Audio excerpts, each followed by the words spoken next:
агай мен немемди унутуп коюптурмун. Неме жанагы Аңгара тарталы мен сүткө тийген күчүктөй эле улам тайсалдап эле качып атасыз. ким күчүктөй ал кандай агай? Сүткө тийген күчүктөй деген сөз бар да кыргызда. Мен укпаптырмын.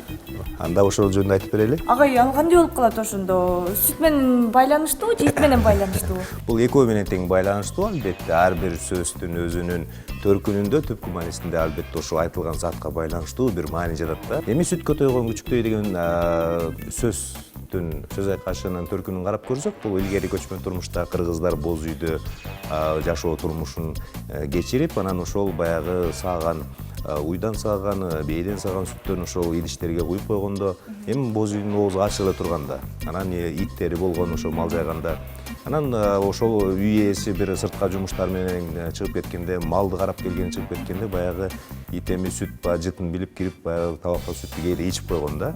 Анан ошол ит эми акылдуу жаныбар келет эмеспи.